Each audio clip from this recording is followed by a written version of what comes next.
সম্প্রতি একটা সংবাদ আমরা দেখলাম হাদির হত্যাকারী মানে শুটার যে ফয়সাল করিম মাসুদ সে ভারতের বনগাঁওতে ধরা পড়েছে।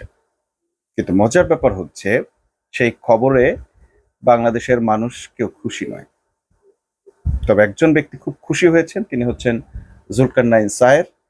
তিনি আবার প্রশ্ন তুলেছেন, এত বড় একটা ঘটনা ঘটলো, হত্যাকারী ধরা পড়লো, তারপরও হাদির পরিবার কিংবা হাদির যে মঞ্চ ইনকিলাব মঞ্চ কিংবা হাদিকে যারা ভালোবাসেন, এরা কেউ কেন খুশি নয় বা খুশি হয়ে কেন ভারতকে কিংবা এই সরকারকে ধন্যবাদ জানাচ্ছে না? তো জুলকারনাইন সায়ের আন্তর্জাতিক সাংবাদিক বা আল জাজিরার অনুসন্ধানী রিপোর্টার, হ্যান ত্যান আর অনেক পরিচয় তার আমরা জানি। এর বাইরেও তার অনেক পরিচয় আছে। তিনি গ্যামলার, তিনি চোরাচালানির সাথে জড়িত, তিনি বিভিন্ন গোয়েন্দা সংস্থার সাথে জড়িত, তিনি এর আগে বাংলাদেশের সেনাপ্রধানকে ব্ল্যাকমেল করেছেন। নানান ধরনের কথা তার ব্যাপারে শোনা যায়। বিষয় সেটা নয়, বিষয়টা হচ্ছে যে তিনি কেন আশা করেছিলেন যে ফয়সাল করিম মাসুদ যদি ধরা পড়ে তাহলে বাংলাদেশের মানুষ উল্লাসে ফেটে পড়বে, খুশি হবে। বাংলাদেশের মানুষকে তিনি এতটাই বোকা ভাবেন? পিনাকির দাদা যদি বলি তাহলে হয়তো তিনি বলতেন যে বলদ ভাবেন।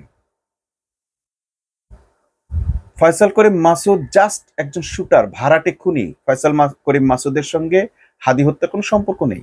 তিনি হত্যাকারী, তিনি শুটার এই হিসেবে। তাকে দিয়ে কারা খুন করিয়েছে, কে খুনের নির্দেশদাতা, কার পারপাস সার্ভ করেছে হাদির ফয়সাল করিম মাসুদ, হাদিকে কেন খুন করা হলো, এই তথ্যগুলোর কিছুই এই ফয়সাল করিম মাসুদ থেকে আজ পর্যন্ত জাতি জানতে পারেনি, এবং জাতি আশাও করে না যে ফয়সাল করিম মাসুদ কোনো তথ্য দেবে এবং সত্য তথ্য দেবে, সেই তথ্য আবার এই সরকার বাংলাদেশের মানুষের সামনে তুলে ধরবে। অর্থাৎ এই যে হাদির হত্যাকারী ফয়সাল করিম মাসুদ ধরা পড়েছে, এইটা আসলে কিছুই ম্যাটার করে না হাদি হত্যার সুবাচারের জন্য। আমরা দেখলাম যে একজন শুটারের পেছনে ঘুরতেছে সবকিছু, কিন্তু শুটারকে কে বাধ্য করলো শুট করতে কিংবা কে ভাড়া করলো তার ব্যাপারে অনুমান ভিত্তিক একজন লোককেও গ্রেপ্তার করা হয়নি। হাদি হত্যার সঙ্গে সংশ্লিষ্ট থাকতে পারে বা হাদিকে হত্যার জন্য সুপারিশ দিয়ে থাকতে পারে, এরকম একজন লোক সন্দেহভাজন তালিকায় নেই বাংলাদেশ গোয়েন্দা পুলিশের। সবচেয়ে রহস্যজনক ব্যাপার এখানেই, কারণ এই হাদি হত্যায় যাদেরকে সন্দেহভাজন, প্রধান সন্দেহভাজন যাদেরকে মিন করা হয়, তারা সরকারে আছে। বিগত সরকারের মধ্যে ছিল, এই সরকারের মধ্যেও আছে। ইন্টারিম সরকারের মধ্যেও তারা ছিল, এই সরকারের মধ্যেও তারা আছে।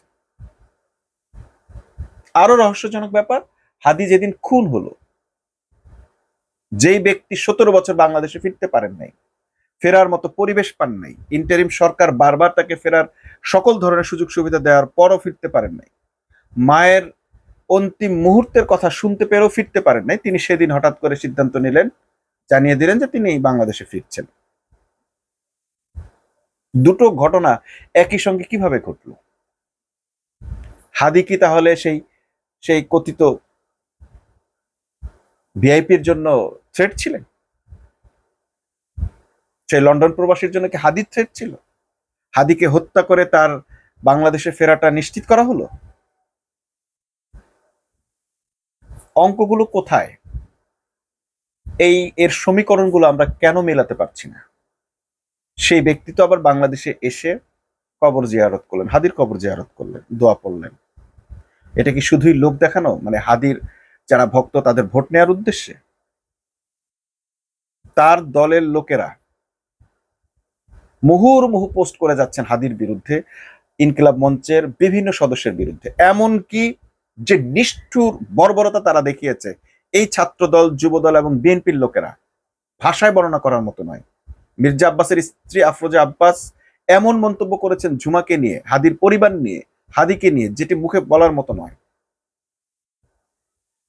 এই বিএনপি এমন এমন সব অভিযোগ আরোপ করেছে ইনকিলাব মঞ্চের, যাদের আপনজন খুন হয়েছে তাদেরকে খুনি সাব্যস্ত করেছে।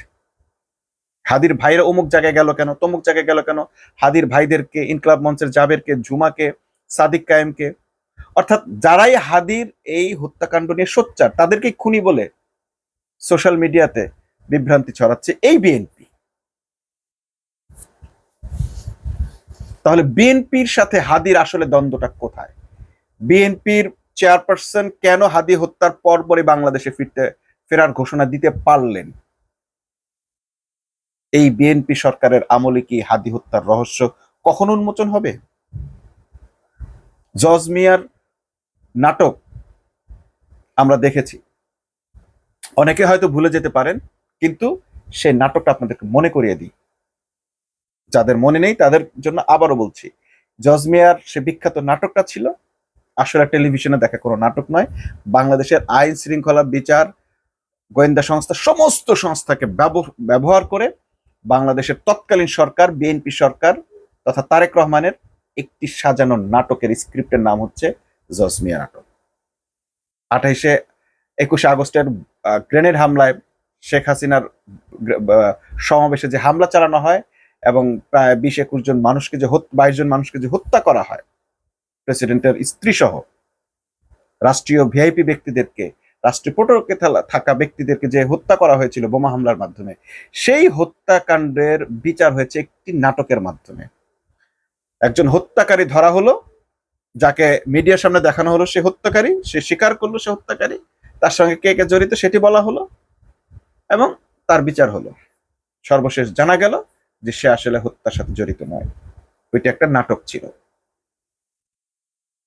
তো এখন এই যে ফয়সাল করিম মাসুদ নামের একজন ব্যক্তিকে যে ধরা হলো, সে এখন যা বলবে তাই বাংলাদেশের মিডিয়া সেটাই গ্যাং স্ক্রিপ্ট হিসেবে প্রচার করবে, সিন্ডিকেট নিউজ হিসেবে প্রচার করবে, করে একটা পরিবেশ তৈরি করবে। জজ মিয়াজের নাটক, এটা তো আমরা পরবর্তী সরকারের আগে টের পাইনি যে আসলে এটা নাটক।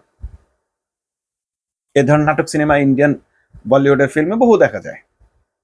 সরকার পরিস্থিতি সামাল দিতে না পারলে একজনকে গ্রেপ্তার করে তাকে খুনি সাজায় এবং সেও আবার সেই স্ক্রিপ্টেড বক্তব্য দেয় যে হ্যাঁ আমি এইভাবে খুন করেছি। আমরা ইশরাকের এবং সজীব ভুইয়ার লড়াইয়ের মধ্যে দেখলাম একজন লোক এসে এরকম রাজসাক্ষী দাঁড়ায় গেছে, বসে বলে গেছে যে সজীব ভুইয়া তাকে এই করেছে, সে আবার পরের দিন বলেছে না আমার সাথে এগুলো কিছু হয়নি। আমরা শিশির মনিরের ক্ষেত্রে দেখলাম একজন মহিলা এসে তার বিরুদ্ধে অভিযোগ দিয়েছে, আবার বলেছে যে বিএনপির অমুক আইনজীবী আমাকে শিখিয়ে দিয়েছে তাই আমি বাধ্য হয়ে বলেছি। এই যে নাটক বাংলাদেশে হচ্ছে এবং হয়, এই কারণে বাংলাদেশের আইন শৃঙ্খলা, বাংলাদেশের আইন আদালত, বাংলাদেশের সরকারের উপর বাংলাদেশের মানুষের কোনো আস্থা নেই এবং বাংলাদেশের মানুষ কোনো অবস্থাতেই বিশ্বাস করে না যে হাদি হত্যার বিচার বাংলাদেশের সরকার করতে পারবে, করবে।